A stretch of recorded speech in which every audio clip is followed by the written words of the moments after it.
Good afternoon, my darlings. You have to excuse the way I'm looking. I've just come in from the garden. But I wanted to give you tonight's little gem. I said I had 7 days and 7 ways to give you a thrill. You know I will. Well, tonight, my darlings, as it's going into the weekend, I bring to you Stephen King's It. This is a first edition. I have covered it before, but very, very briefly. So let's have some fun and delve into the unknown of the clown Pennywise. This was first published in September the 15th, 1986. I was 10 years old.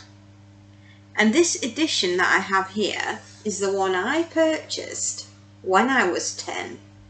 Yes, I bought it as a Christmas present. I had some vouchers given to me for W.H. Smith's.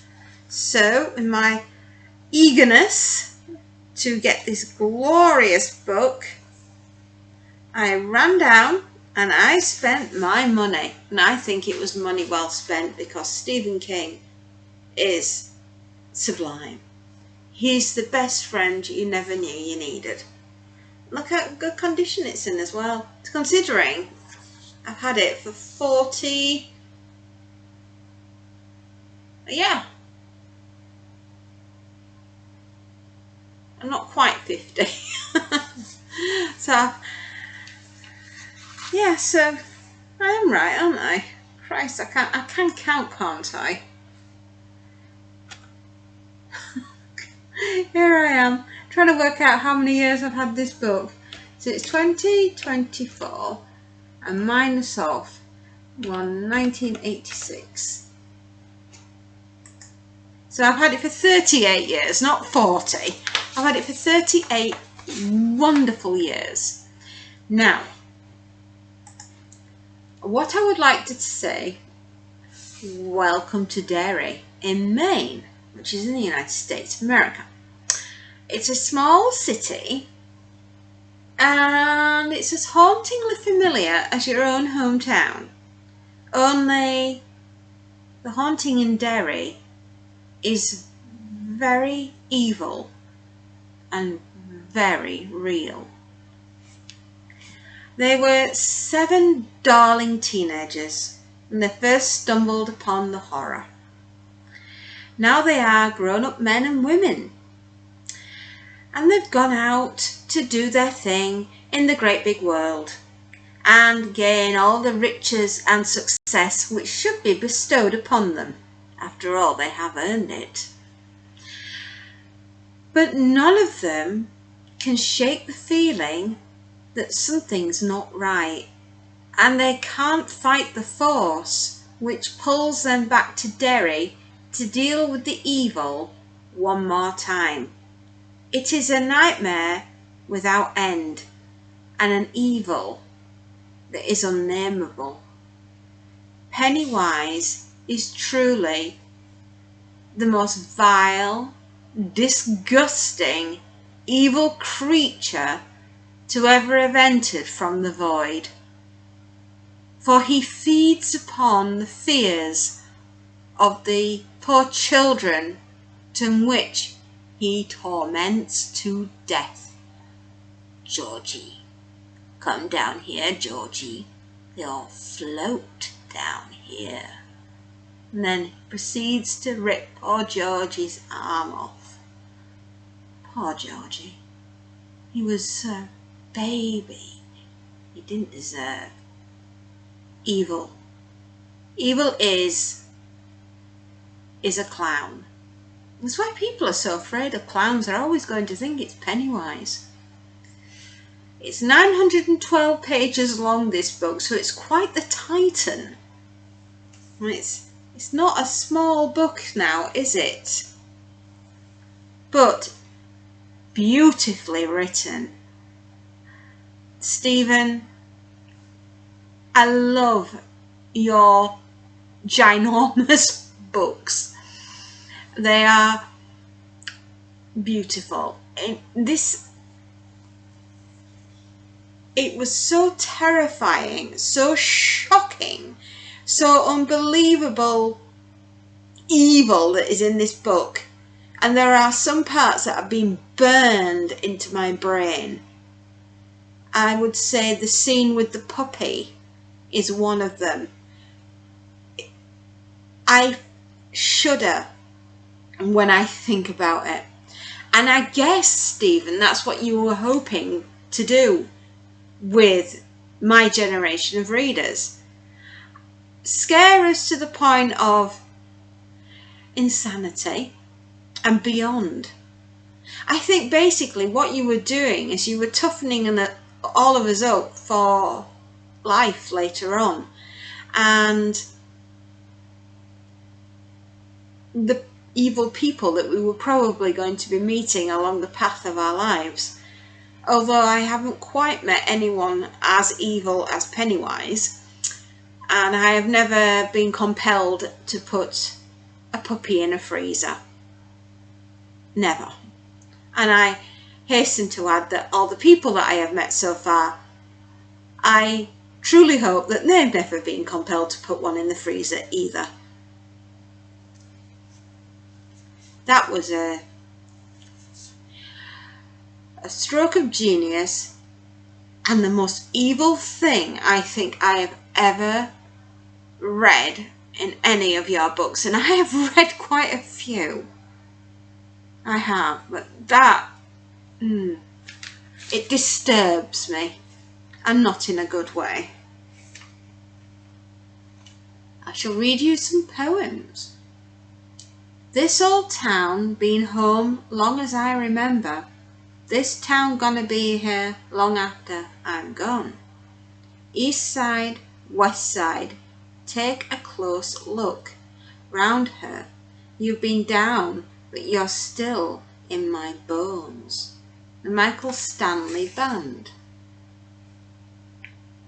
Old friend, what are you looking for? After those many years abroad, you come with images you tended under foreign skies, far away from your land. George Sefris. Out of the blue and into the black. Neil Young.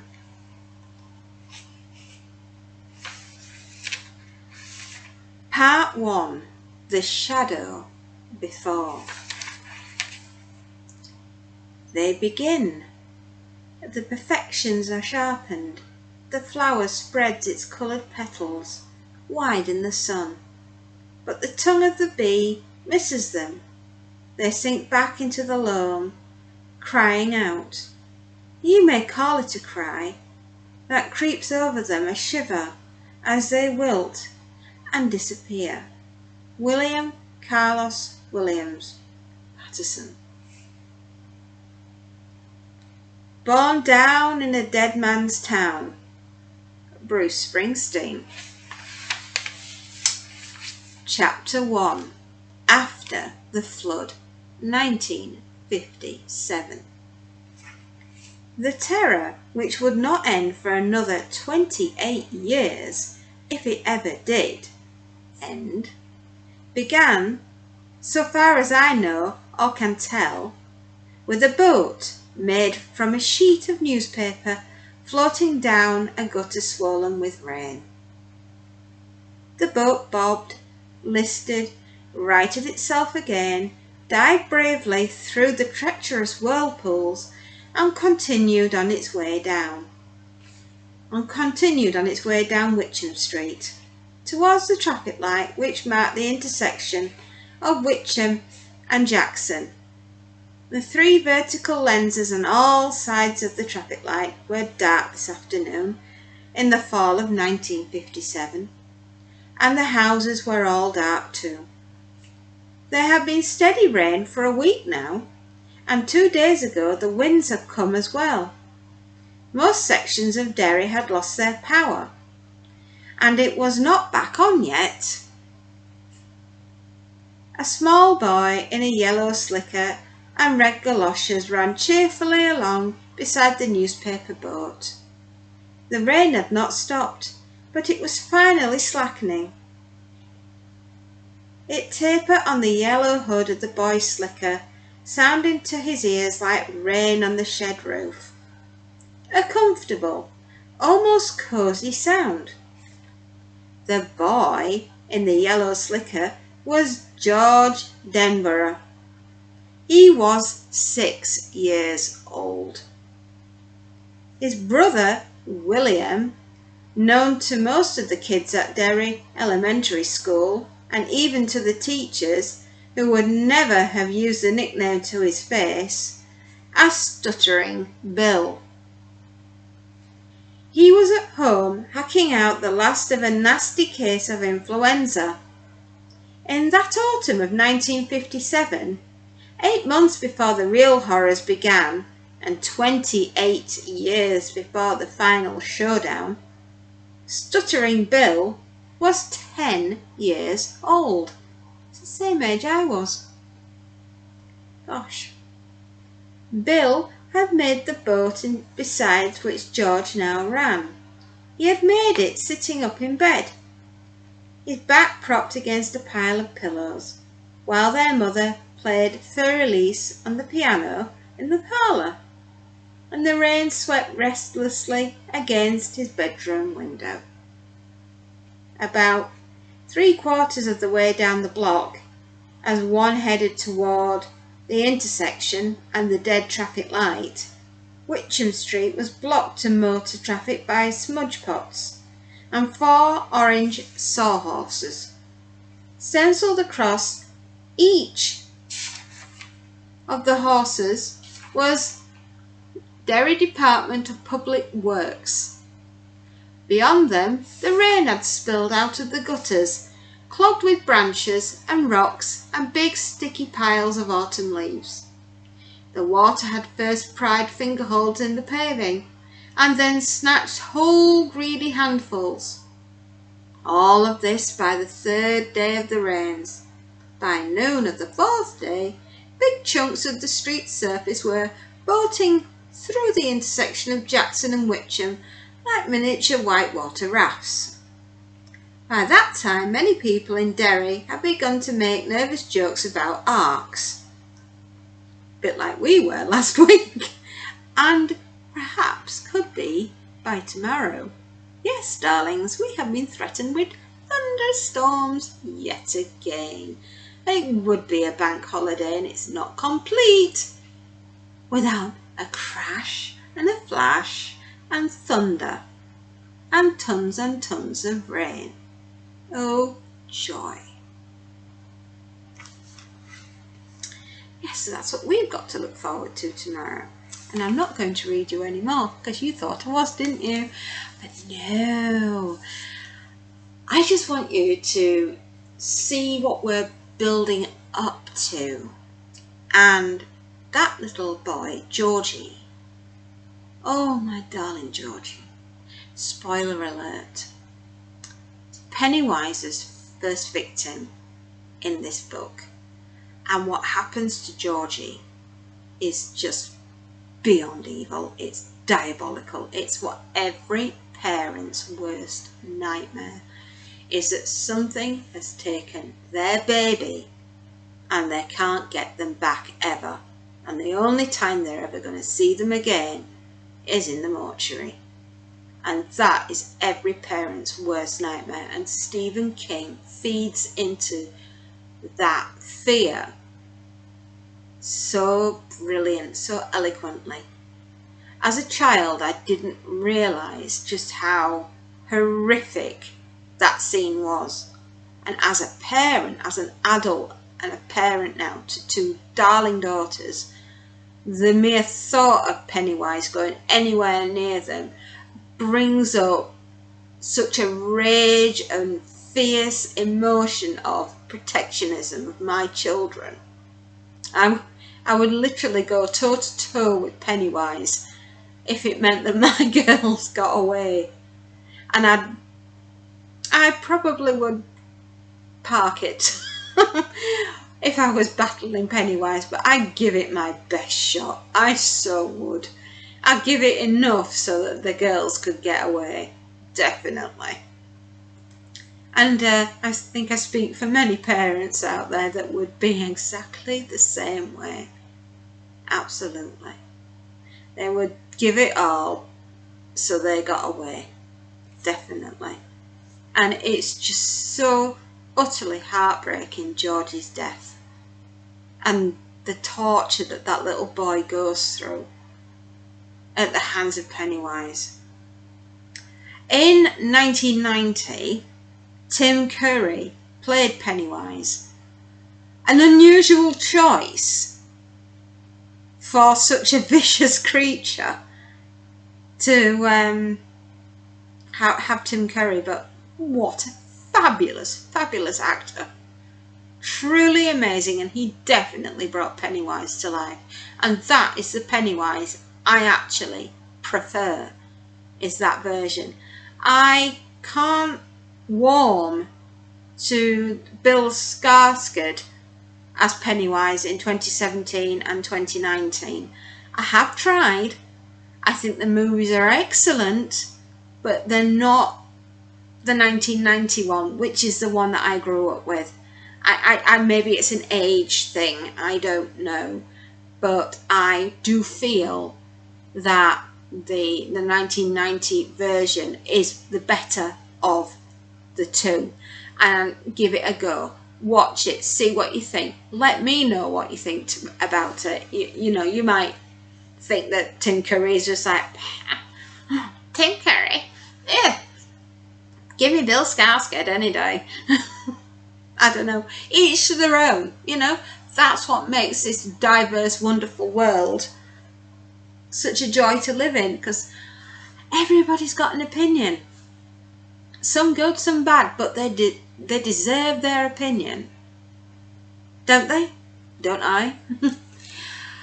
Anyway, we follow the Darling children as they try to kick its ass when they're younger. And in a certain sense, they do manage to fight him off, but not completely. The innocence of their childhood is what actually saved them. And regrouping as adults, they have the wit, the wisdom and the charm in which to get rid of it once and for all.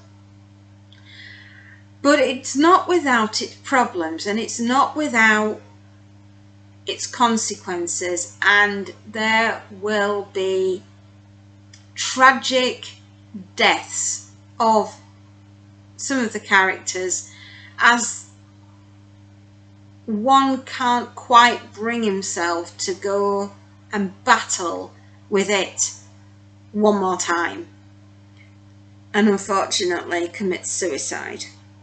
And that is truly, truly tragic. He's so terrified of it that he cannot face round two. He cannot face fighting it.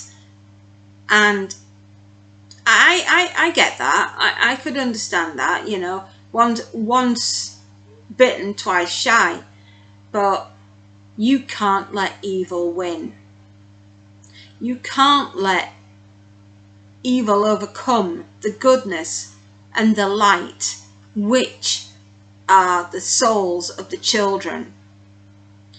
And they still are the children. They still have that beautiful, naive innocence, even as adults. And that serves as a protectionism against it. Because if they were truly hardened to the world, they wouldn't have been able to battle with him. And that's why they are blessed and special souls. And they have been chosen by a higher power in order to send it back to the void where he came from. And it's just beautifully done. It does all manner and numerous attacks, both individually and as a group, and it's just the sheer bloody mindedness of the children as they are turned into adults and their innocence as a group that force it to the beyond. And I just think it's so beautifully done. It's almost like poetry, the way that Stephen writes, and he gives such a beautiful character building with all of them. And from, you could be writing about a policeman and he'd give him such depth of character that you really feel as though you met the guy. Or the teacher at the school in Derry, a beautiful character, absolutely gorgeous. Even the parents, because they're adults, they've lost the charm and the innocence and their imagination, so they can't understand or even see what a Pennywise is. Because Pennywise feeds upon the fears and the innocence of children. And that's why these dear souls that came to fight him, to send him back to where he came from, still had to have that innocence about them. Otherwise, they couldn't have gone into battle. I would give this book 10 out of 10. It is absolutely stunning. The world building, the character building, it's just something else. It is absolutely fantastic. And I definitely want you to pick it up and give it a read, or even listen to the audiobook if you don't have time to read it. But it's one of those books that's in the top 100 books that you must read before you die, because it's so important. It's literary genius is what it is. And Stephen King, when he wrote it, I don't think he realised just how important this book is to our generation, to this century. As I say, it's in the top 100 books that you must read before you die. And I do truly hope that one day, I know Stephen will pass. And I do hope that his headstone is going to be in the form of a book. And instead of writing out the titles of all of his books on it, each one should have a symbol of the books. Like Cujo would be the dog, Pet Sematary would be Church the cat, It would be the clown, the Tommyknockers would be the green-eyed aliens, wouldn't they? And it would just be so interesting if his headstone was like a different symbol. Like the stand would definitely have to be the crow, right? And you'd know, looking at each symbol, which book it was, like The Shining, would be, oh gosh, how could you do The Shining? I suppose you'd have to write Red Room backwards, wouldn't you? Yeah, that would be the only one I would say would have writing. Yeah. And I just think that, yeah, that would just be the perfect epitaph, wouldn't it? For Stephen. A book with all his characters in. Oh my goodness me. Now, I know he's written You Like It Darker, Don't You? And Criminally, yes, my darling, I know I still have to tune in and watch and listen to your review, because I am really looking forward to that. Because, well, being a King fan, of course.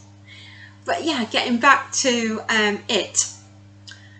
Please don't dismiss this book because of its size. It is phenomenal. From start to finish, you will be gripped. It's one of those books that you just can't put down. Any second, your hand will be going over and reaching for it just to read a couple more pages. And it's just stunning.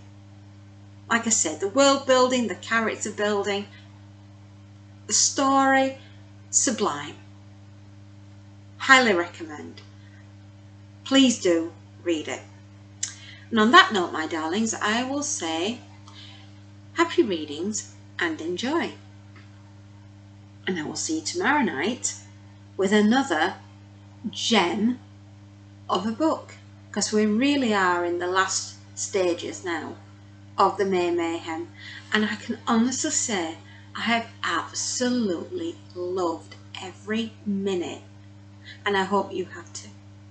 So till tomorrow night, my darlings, good evening, enjoy, and don't have nightmares.